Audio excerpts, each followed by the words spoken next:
निसर्गानं भरभरून दिलेल्या कोकणला भक्तीचाही समृद्ध वारसा. कोकणच्या प्रत्येक मंदिराचं आहे खास वैशिष्ट्य. श्रावण विशेष, जाऊ देवाची गावा.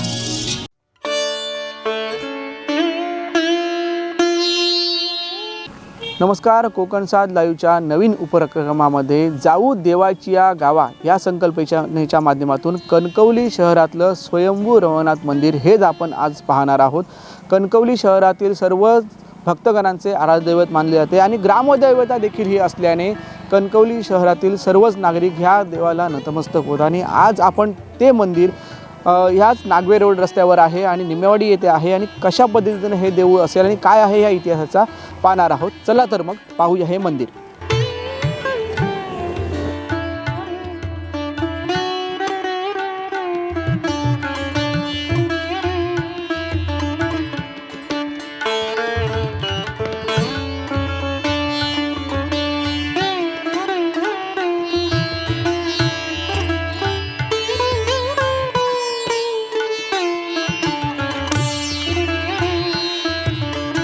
आपण आता आलो आहोत या स्वयंभू रवनाथ मंदिराच्या गेटवर.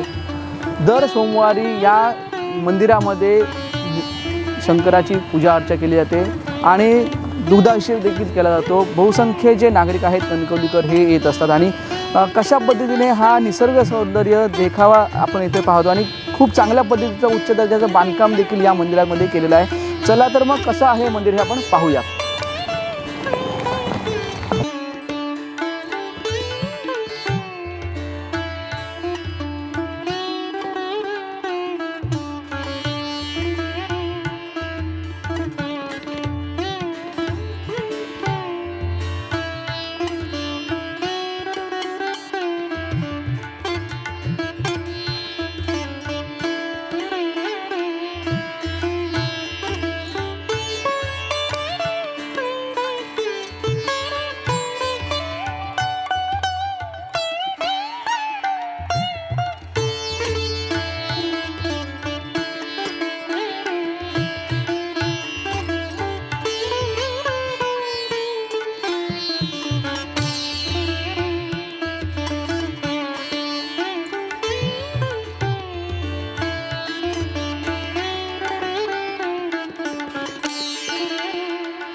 आपण आता आहोत या स्वयंभू रवनाथ मंदिराच्या गाभाऱ्यामध्ये.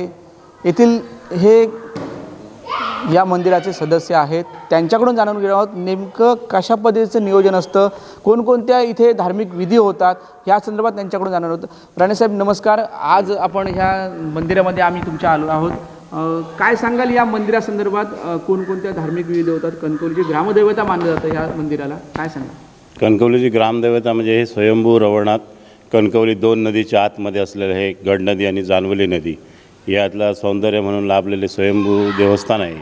स्वयंभू श्री स्वयंभू रवनाथ देवस्थान. या ठिकाणी वार्षिक कार्यक्रम होणारे. पहिला श्रावण सोमवार होतो, 4 सोमवार होतात. त्या सोमवाराला प्रत्येक मानकरी, पहिली राण्यांची असते, दुसरी परब मंडळी करतात. श्रावण सोमवाराची संप्रज्ञा होते. त्यानंतर तिसरी पेणकर समाजाची होते वस. त्यानंतर मेस्त्री वस यांची होते आणि 12-5 राठीची मानकरी म्हणून त्या ठिकाणी प्रत्येकाची ती संप्रज्ञा केली जाते. श्रावण सोमवारचा पहिला कार्यक्रम. त्यानंतर तिथे भाविकांचे येणाऱ्यांचे अभिषेक होतात, नवस दिवस असलेल्यांचे पण होतात. तो विधी झाल्यानंतर मग नंतर हे होतं, इथून संप्रज्ञा झाली की हा एक पहिला कार्यक्रम. त्यानंतर मग नवरात्र उत्सव आहेत. नवरात्रीच्या वेळेला इथे पोथी पुराण वाचले जातात. एक 10 दिवस, 8-9 दिवस. 9 दिवसानंतर मग इथून शेवटचं 10व्या दिवशी रवनाथ मंदिरात होते आणि ती झाल्यानंतर मग तिथून याचं दसऱ्याचा कार्यक्रम असतो. देव शिवलग्नासाठी जातात. त्यावेळेला सुरुवातीला असं आहे की तिथे खामकाठी आहेत आमची, त्या सगळं तिथे खामकाठी किंवा इतर हे तुमचं तरंग असतात, त्या तरंगांना ते खामकाठी सजवली जाते. खामकाठी नेसून नंतर मग तिथून ते वार्षिकी कार्यक्रम करण्या अगोदर दसऱ्याच्या दिवशी, शिवलग्ना दिवशी ढालकाठीकडे आपण जातो. संपूर्ण गाव, रैत्रंबाळ, 12-5 आणि इतर मानकरी, राणे मंडळी, इतर संपूर्ण असलेले लोक, पेठेपासून असलेले सगळे त्या ठिकाणी जाऊन तिथे एक ढालकाठीजवळ हे करतात. गणेश पूजा होते. गणेश पूजा झाल्यानंतर तिथे विधिवत पूजा, गणेश पूजा झाल्यानंतर तिथे त्या चाळ्याला भक्ष्य दिला जातो. चौकूर म्हणून बकऱ्याचा बळी दिला जातो. त्यानंतर बैलगाड्यांच्या रेस असतात. त्या झाल्यानंतर मग संपूर्ण सगळे गाव, रैत-रोंबाळ सहित रवनाथ मंदिरात जमतात. त्यानंतर शिवकाळा काढल्या जातात. तिथे जापजाबान होते. त्यानंतर शिवकाळा तरंगावरती संपूर्ण शिवकाळा आल्यानंतर देव शिमोल्लंघन म्हणजे आपट्या झाडाखाली सोनं लुटण्यासाठी जातात. आणि तो कार्यक्रम झाल्यानंतर मग तिथून देव परत मंदिरामध्ये येतात, रवनाथ मंदिरामध्ये. तिथे स्थिर होतात. आणि ते स्थिर झाल्यानंतर की दुसऱ्या दिवशी देव भेटीला बाहेर पडतात. 16 काळांच्या भेटी असते आमच्याकडे. तर त्या भेटी, ते पहिली भेट स्वयंभूकडे असते. येताना इथे मार खुण्याचं हे आदस्थान आहे पूर्वीपासून. आणि तिथे एक आमची शिवकळा, माऊलीवरची शिवकळा आहे, की ते हे होते, ते मुरदळते. म्हणजे अजून ती एक आख्यायिका आणि जागृत देवस्थान आहे. म्हणून त्या ठिकाणी झाल्यानंतर तिथे विधियुक्त हे केलं जातं. चिरीपान तोडून त्या महारवसाकडून ते केलं जातं. त्यानंतर मग दांडेकऱ्याकडून केलं जातं. दांडेकऱ्याकडून झाल्यानंतर ती शिवकळा परत उभी होते. त्यानंतर स्वयंभूच्या इथे येऊन भेटी होतात. स्वयंभूला भेट झाली की इथे बाजूला लिंगेश्वरला भेट होते. गांगोला भेट देतात. इथून गांगोला झाली की 600 संताला इथून भेट देतो आम्ही. ते तिला सांगणं करतो त्याला. ते झाल्यानंतर देव आतमध्ये देवळात येतात. लोकांचे, भाविकांचे, येणाऱ्यांचे प्रश्न असतात अडीनडीचे, ते शिवकळेकडे मांडले जातात. त्यानंतर त्याचा न्यायनिवाडा केला जातो.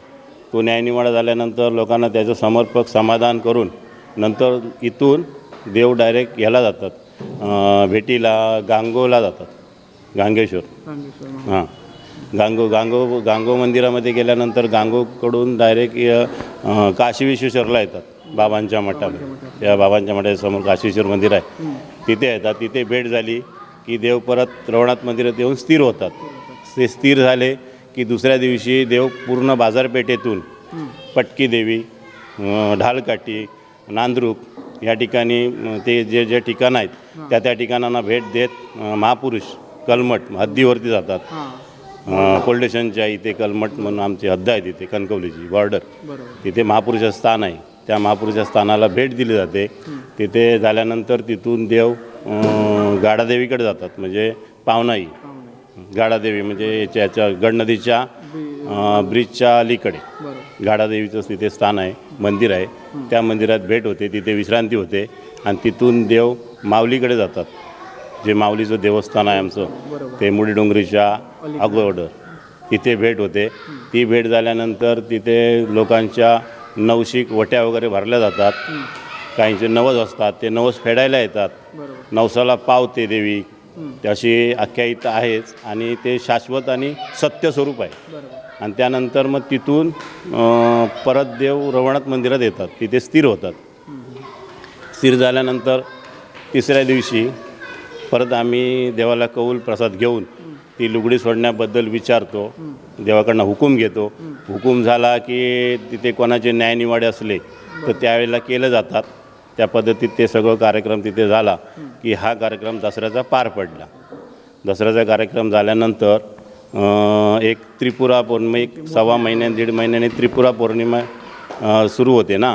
पण त्याच्या अगोदर ह्याच्यापासून आमच्या हे नवरात्र उत्सव चालू होतो. तिथून 1.5 महिना जागर स्वयंभू मंदिरात केला जातो. पूर्वंपार हे म्हणजे आमची प्रथा आहे. आणि त्यानंतर मग तिथून तो जागर झाल्यानंतर त्रिपुरा पौर्णिमेच्या 15 दिवस अगोदर म्हणजे दिवाळी झाली, अमावास्या झाली की अमावास्याच्या दुसऱ्या दिवशी आमच्याकडे इथे पालखी येते. आणि ती पालखी संपूर्ण 4ही बाजूला फिरली जाते मंदिराच्या. दररोज एकच फेरी असते, पण त्या ठिकाणी दिंडे असतात. प्रत्येक दिंडेला प्रत्येक अभंग असतो. पहिले तुळशीकडे होते, त्यानंतर दत्त महाराजांच्या इथे होते, दत्त महाराजांचे झाल्यानंतर स्वयंभू मंदिराच्या मागे होते आणि महारकुण्याचं जे आदस्थान आहे तिथे होते. अशा त्या दिंड्या होतात. त्या झाल्या दिंड्याच्या ठिकाणी अभंग होतो. अभंग झाला की मंदिरात पालखी येते. आल्यानंतर संपूर्ण लोक त्या पालखीचं तिथे नाचतात. त्या ठिकाणी हे म्हटले आरती केली जाते. अशा प्रकारे हा 15 दिवसाचा कार्यक्रम असतो. कसा होतो काय शिमग्याचा कार्यक्रम? शिमग्याचा कार्यक्रम म्हणजे ज्या दिवशी खोत बदलतात, म्हणजे आमच्या मुळात हा इतिहास असा आहे की हा गाव खोतीप्रधान म्हणजे असा आहे. म्हणजे वर्षाचा कारभार खोत करणार. तो खोत राण्यांपैकी कोणी असू देत. ज्याची पालटदार असेल तो त्या ठिकाणी ते आपल्या याने तो नारळ बांधतो. ते एक पेटाऱ्यामध्ये त्याची नोंद असते. त्या नोंदीनुसार आम्ही तिथे शहानिशा करतो. बुवा यावर्षी कोणाची खोती आहे, मग ते नाव असतं लिहिलेलं. त्या पद्धतीत त्याचं कोण असेल त्यांनी ते पुढे येऊन मी नारळ बांधणार म्हणून संपूर्ण रहित रंबाळणी गाव जमलेलं असतं. त्यावेळी त्यांनी सांगायचं असतं. ते सांगितल्यानंतर दुसऱ्या दिवशी सगळं शिमग्याच्या कार्यक्रमाला लुगडी वगैरे नेसून झाली, म्हणजे तरंगाना संपूर्ण साड्या नेसून झाल्यानंतर जेव्हा देव तिकडे मांडावर जातात तिथून रवनाथ मंदिरातून, तेव्हा तिथे एक नवीन खोत म्हणून घोषित केला जातो. आणि झाल्यानंतर तो नारळ तिथे बांधतो. बांधल्यानंतर तिथला जो कार्यक्रम आणि त्याच्यानंतर त्याची नवीन खोताची पहिली गणेश पूजा पाडव्याला होते इथे स्वयंभू मंदिरामध्ये. आणि त्याच्याकडे पालटदार म्हणून तो साधारण एक जून महिन्यात मिरग असतो ना, त्या मिरगाला त्याचं जुन्या खोताचं पालट संपतो, नवीन खोताचं चालू होतो. त्यानंतर कणकवली गावात जेवढी लोक आहेत इतर समाजाची बाहेरून आलेली आणि देवाला मानणारी संपूर्ण, तर त्या ठिकाणी ती देवाला आमंत्रण झालं की ते आमंत्रण खोताजवळ जावं लागतं. अशी आपली रीत आहे पहिल्यापासून. त्याप्रमाणे ते अजूनपर्यंत चालत आलेली आहे. आणि हा खोतीप्रधान गाव असल्यामुळे इथे कोणाचं मानपानाचं काय हे नाही. प्रत्येक 12 बलुतेदारांना पूर्वजाने ज्या ठिकाणी सगळं पूर्ण देऊन ठेवलेलं आहे, त्यामुळे इथे सगळे ते आनंदात काम करतात. त्याच्याबद्दल कोणाचं काय हे नाही, आक्षेप नसतो. प्रत्येकजण आपापल्या पद्धतीने ते आपापली कामं टायमिंगमध्ये करतात. आणि 4 मानकरी जे असतात राण्यांपैकी, राजसत्ता पुरुषसत्ता, ते ज्याप्रमाणे आदेश सोडतील त्याप्रमाणे ते काम केलं जातं. आणि त्याप्रमाणे आमचं हे वार्षिक निर्विघ्नपणे स्वयंभू रवनाथाच्या कृपेने पार पडतं. त्रिपुरा पौर्णिमेला आम्ही आदल्या दिवशी इथे रास असते आमची. राशीवरती नारळ ठेवला जातो. तिथे देवाला सांगणं करून ज्या पद्धतीत तो 15 दिवसाचा कार्यक्रम पालखीचा असतो. त्यानंतर तो कार्यक्रम झाला की त्रिपुरा पौर्णिमे दिवशी इथे देव येतात. त्याच्या अगोदर आदल्या दिवशी इथे आम्ही रास करतो. रास असते, त्या राशीवरती नारळ ठेवला जातो. मग कणकवली भाविक लोक येणारे त्या राशीत जो आपल्याला शिधा द्यायचा असतो तो शिधा तिथे देतात. त्या पद्धतीत त्रिपुरा पौर्णिमे दिवशी दुपारी 1:30 वाजल्यापासून महाप्रसाद होतो संध्याकाळी 4 वाजेपर्यंत. हे आलेल्या संपूर्ण गाव रहित रंबाळ असलेल्या भाविकांना. त्यानंतर संपूर्ण यात्रेसाठी संपूर्ण 4ही बाजून देवळाच्या दुकानं लागलेली असतात, पाळणी वगैरे आलेली असतात. त्याच्यामुळे ते यात्रा लाखो भाविक यात्रेसाठी येतात. आणि त्या स्वरूपात रात्री इथून 12 वाजता भेट होते देवाची, म्हणजे शिवकळा काढल्या जातात. टिपर पाजवतो आम्ही. आधी पहिल्यांदा इकडून हे जातो काशीश्वर मंदिरात, तिथे रवनाथ मंदिरात जातो, काशीश्वर मंदिरात जातो. तिथून टिपर पाजून आल्यानंतर स्वयंभूकडे इथे टिपर पाजवतो. टिपर पाजल्यानंतर ते पंते असतात, त्या संपूर्ण सगळे जनता जनार्दन त्या दीपमाळीवर ठेवतात, सगळीकडे ठेवतात. म्हणजे टिपर पाजळला जातो. त्रिपुरा म्हणजे ह्याची आख्यायिका अशी की त्रिपुरासूर राक्षस हा एका रेषेत आल्याशिवाय तो मरत नव्हता, म्हणून भगवान शंकरांनी त्या दिवशी त्याला मारलेलं आहे.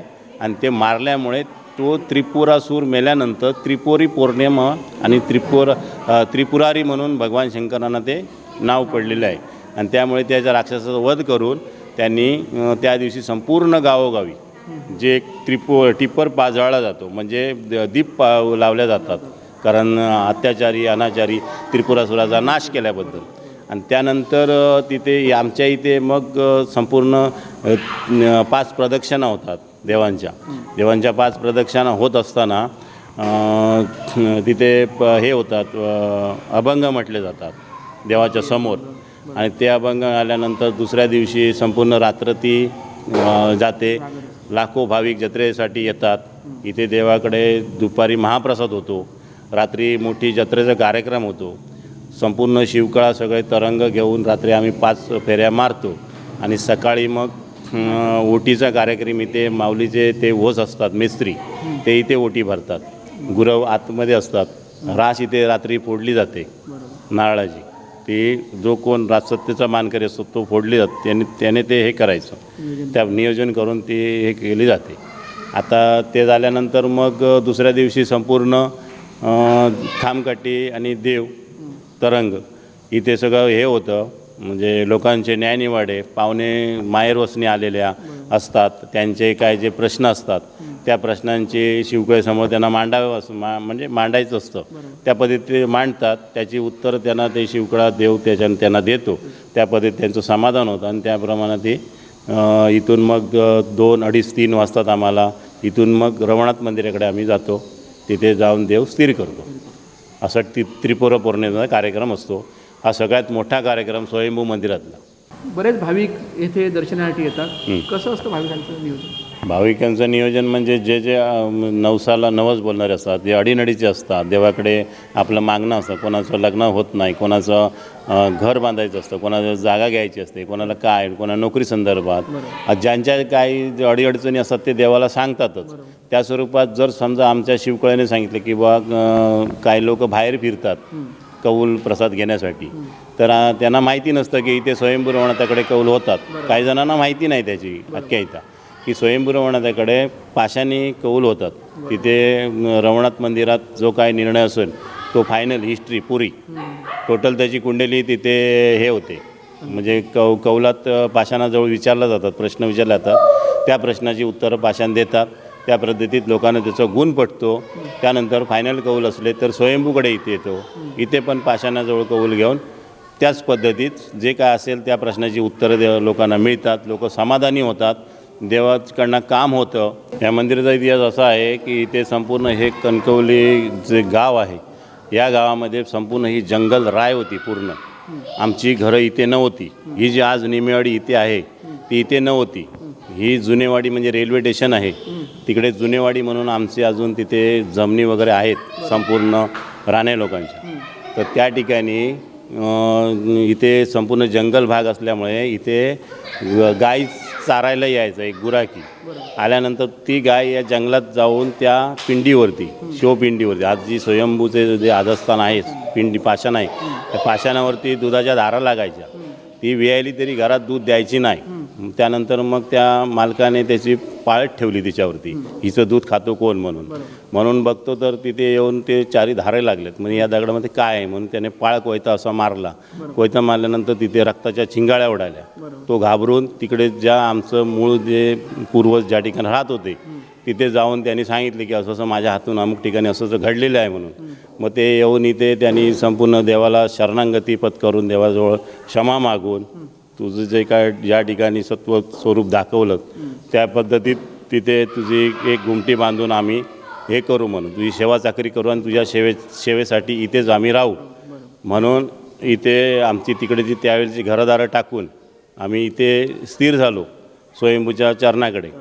झाल्यानंतर मग हा गाव वसला गेला. म्हणजे प्रत्येक भाव त्यातले एक मधलेवाडीत गेला, एक बांधकरवाडीत, एक फौजदारवाडीत, एक जळकीवाडीत, मधलेवाडीतलं एक जळकीवाडीत, असे ह्या राण्यांचे 5 वाडी आहेत टोटल. तर 5 वाडीत ही निम्मेवाडी आटणे आहे त्यात आणि 4 वाडी आटणे.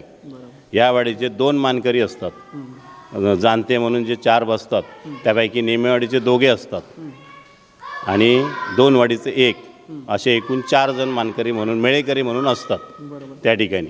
आणि ह्याची आख्यायिका अशी, त्यानंतर स्वयंभू पाषाण ज्यावेळेला इथे झालं, लोकांना समजलं की इथे आपला हे आहे म्हणून संपूर्ण इथे लिंगायत गुरव आणून तुझी सेवा चाकरी करू असा देवाला शब्द दिलेला आहे. आम्ही तुझ्या गाभाऱ्यात आत उतरणार नाही.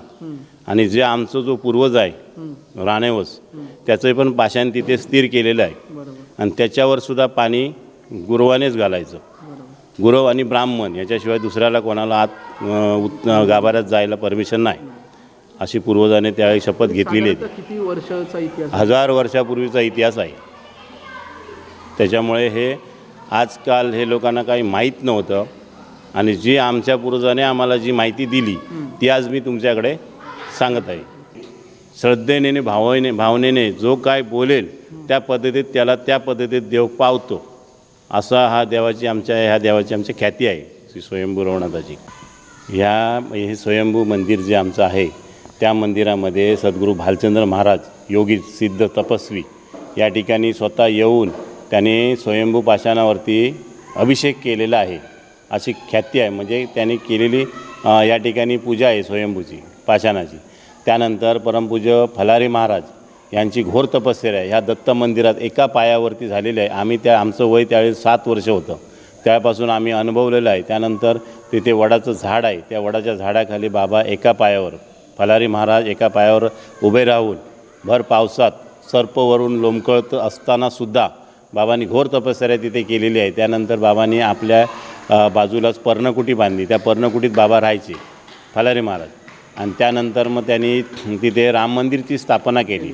त्याच आमच्याच एका राणे कुटुंबियांनी त्यांना राम मंदिरसाठी आपली योगदान म्हणून जागा त्यांनी बक्षीसपत्राने दान केली. त्या दान केलेल्या जागेत तिथे राम मंदिर आज बाबांनी इथे संगम घालून स्वयंभू आणि जे भगवान शंकर ज्या परमेश्वराची आराधना करतात प्रभू रामरायांचं, आणि प्रभू रामराय भगवान शंकरांचं आराध्य आहे असा हा संगम परमपूज्य फलारी महाराजांनी आम्हाला या वाडीतल्या लोकांना घालून दिलेला आहे, संपूर्ण गावालाच घालून दिलेला आहे हा संगम. परंतु काही लोकांना ते अज्ञानपणामुळे ते कळत नाही. जोपर्यंत त्यांना ते कळेल तेव्हा त्यांना समजेल की हा संगम कसा काय आहे. तो जे भगवान शंकर रामस्य ईश्वर श्री रामेश्वर, म्हणजे राम ज्याचा ईश्वर तो रामेश्वर, आणि प्रभू रामराया म्हणतात की रामाचा ईश्वर तो रामेश्वर, असं ही उपाधी नावामध्ये एकमेकाच्या आहे. त्या पद्धतीत ते बाबांनी इथे राम मंदिर स्थापन केलं. बाजूलाच मारुतीरायांचं छोटंसं पाषाण आहे, तिथे मारुतीरायांची मूर्ती स्थापन केली. आणि संपूर्ण ह्या कणकवलीमध्ये दक्षिणामुख असलेली मारुतीरायांची मूर्ती त्या राम मंदिरच्या बाजूला बाबांनी स्वतःच्या हाताने स्थापन केलेली आहे. त्यामुळे हा मोठा एक हे आहे. आणि या नदीला दक्षिणामुख वाहणारी ही नदी आहे. या नदीचं आणि नदीला बाजूला लागून स्मशान आहे. म्हणजे ही असे टोटल हे आहे त्याची. त्यानंतर बाबा फलारी महाराज इथे घोर तपस्या झाली. त्यानंतर इथून 1-2 किलोमीटर वैकुंठ धाम म्हणून आहे, तिथे पण बाबांनी आपली जे मठ वगैरे बांधून आश्रम बांधून तिथे काही दिवस राहिले. नंतर लोकांच्या त्रासाला कंटाळून बाबा इथून लोणावळ्याला गेले. आता तिथे मोठं प्रस्थान झालेलं आहे. मी मंगेश सूर्यकांत राणे, निम्मेवाडी. त्यानंतर माझे सहकारी म्हणून प्रकाश आत्माराम राणे, ज्येष्ठ आहेत ते. त्यानंतर सदानंद राणे बांदकरवाडी, ते पण ज्येष्ठच आहेत, ते दोघे आहेत. आम्ही आता नवीन बसलो. आणि दुसरे अंबाजी राणे जळकेवाडी, असे आम्ही 4 जाणते म्हणून मेळेकरी म्हणून इथे ह्याच्यावरती असतो. न्यायनिवाड गावाच्या टोटल ह्याच्यासाठी न्यायनिवाड्यासाठी म्हणा किंवा इतर कमिटी म्हणून या ठिकाणी आम्ही हे 4 मेन असतो. आमच्याबरोबर 12 बलुतेदार असतात. त्यानंतर गुरव परब मंडळी, घाडी, मेस्त्री, त्यानंतर बेळपान म्हणजे दांडेकर म्हणून म्हणतात त्यांना ते. त्यानंतर परीट म्हणजे त्यांना परीट म्हणून, आणि न्हावी निशाण धरतो तो. अशी संपूर्ण हे 12-5 याला निगडीत आहेत. आणि यांच्याशी असं संलग्न ही साखळी आहे, साच्याबद्ध आहे. आणि ही त्या राणेवस पूर्वी ज्याने हे खुटी मारून मटी रचली आणि खामखाटी देव तरंग हे निर्माण केलं, त्याची ही एक मी त्यांच्या वतीने हे तुम्हाला मी सांगत आहे की ते त्या ठिकाणी त्यांनी जी खुटी मारून मटी रचून आज देव तरंग आणि हे राठी संबंधित जे काही राठी संबंधित आहेत त्या पद्धतीत ह्या साच्याबद्ध त्यांनी बसून ठेवलेला आहे. आणि त्यामुळे हा खोती ह्या विषयात हा गाव चालवलं जातो. वर्षभरात जे काय असेल ते खोत बघतो, खर्चाचं जमा खोताकडे असते. म्हणजे मोठं काय असं उत्पन्न जरी नसलं तरी भाविकांची कामं होतात, त्याबद्दल आम्हाला त्यांचं काम आणि लोक आनंदाने सुखी झाले हेच आम्हाला समाधान. याच्याबद्दल आम्हाला काय हे नाही. आमच्या देवाकडून त्यांना सगळ्यांना सुख समृद्धी लाभो, सगळ्यांना आयुष्य लाभो एवढीच आमची प्रार्थना.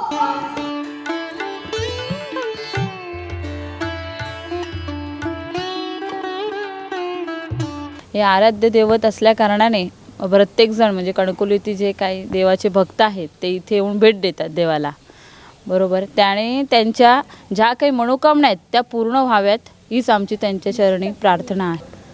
बरं वाटत आहे, मुख्य म्हणजे समाधान वाटत आहे देवाचं दर्शन घेऊन आणि मन प्रसन्न आहे. आणि आज उपवास असल्याकारणाने देवाकडे बरंच काही मागूसं वाटतं आहे, ते मागितलं आहे आणि ते देवाने द्यावं ही इच्छा आहे.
या रवनाथ मंदिरामध्ये सर्वच भक्तगण येतात आणि आपल्यासोबत ज्येष्ठ भक्तगण आहेत आलेले. श्रावणी सोमवार आहेत. देवाचा आशीर्वाद फार महत्त्वाचा आहे. त्या आशीर्वादासाठी स्वयंभू रवनाथ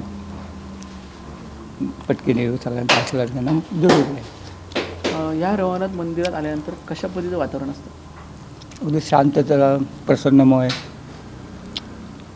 आणि जे काय हवं न हवं ते प्रत्येकाला भासून जातं, ते काय सांगू शकत नाही. दरवेळी आपण स्वयंभू मंदिरात दर्शन घेतल्यानंतर रवनाथ मंदिराचं दर्शन घेता, काय वाटतं येऊन सांगा? मनाचं समाधान. सर्वच भक्तगण कणकवलीत कशा पद्धतीचं वातावरण असतं? एकदम आनंददायी असतं.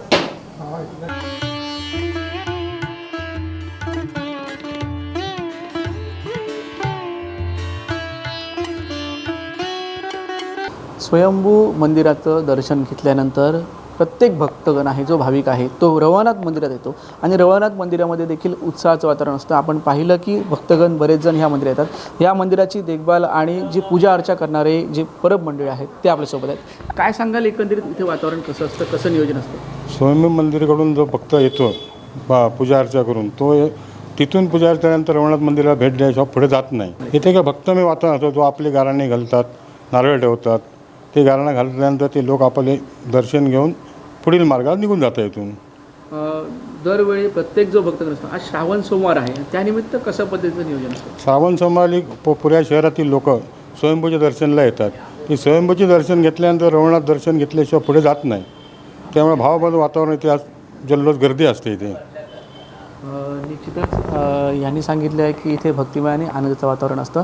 त्यामुळे स्वयंभू मंदिराचं दर्शन घेतल्यानंतर प्रत्येकजण हा रवनाथ मंदिरात दर्शन घेण्यासाठी येतो आणि त्यांना आपलं दर्शन पूर्ण झाल्यासारखं वाटतं.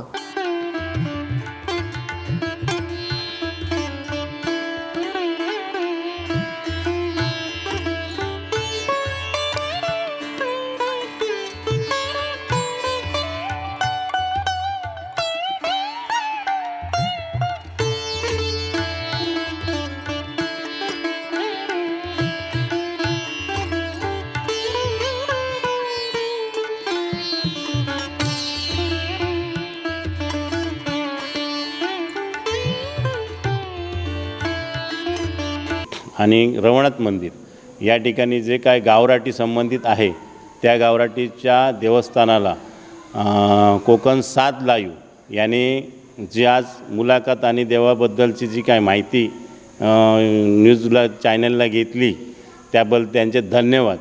आजपर्यंत एवढे लाईव्ह होऊन गेले परंतु त्यांना अशी कधी झाली नाही जाणीव किंवा कणकवली ग्रामदैवत स्वयंभू आहे, रवनाथ आहे, यांची कधीतरी एक मुलाखत किंवा मानकऱ्यांकडून घेऊया, लोकांपर्यंत पोचूया असं कोणाचं काय कधीच म्हणजे ध्यानीमनी आलं नाही.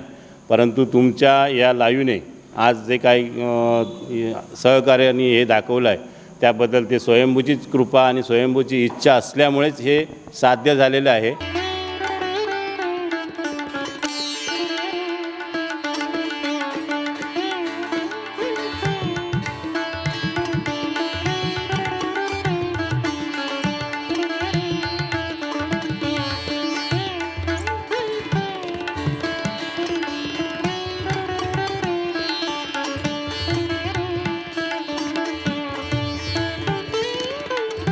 कणकवलीकरांसाठी हे देवस्थान खूप महत्त्वाचं आहे, कारण याच देवस्थानामध्ये या विविध धार्मिक कार्यक्रम असतात. वर्षभराचे विविध कार्यक्रम होत असतात. येथील ग्रामस्थांनी आपल्याला सांगितलेलं आहे.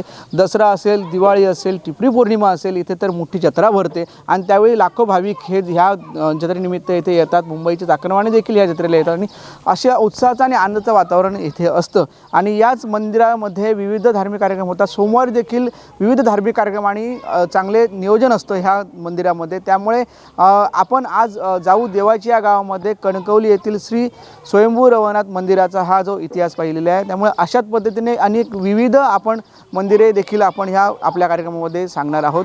ह्या आजच्या इतिहासामध्ये जे कणकवलीकरांचे ग्रामदैवत आहे, जी स्वयंभू रवनाथ मंदिर आहे, त्या परिसर जो आपण पाहिला तो आल्हाददायक होता. त्याची जी आतमधली रंगरंगोटी असेल, त्याची घुमट असेल, हे देखील पाहिलं. आतमध्ये ज्या वेगवेगळ्या मूर्त्या आहेत त्यांची पद्धतीची माहिती आहे ती देखील आपण जाणून घेतलेली आहे. त्यामुळे अशाच पद्धतीने आपण आपल्या जाऊ देवाच्या या गावामध्ये अशाच वेगवेगळ्या विविध मंदिरांचे उलगडा करणार आहोत. कॅमेरामन साहिल बागवेसह उमेश बुचडे, कोकण 7 लाईव्ह, कणकवली.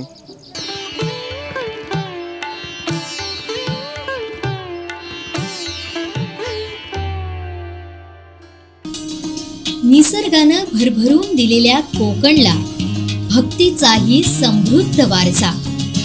कोकणच्या प्रत्येक मंदिराचं आहे खास वैशिष्ट्य. श्रावण विशेष. जाऊ देवाची गावा.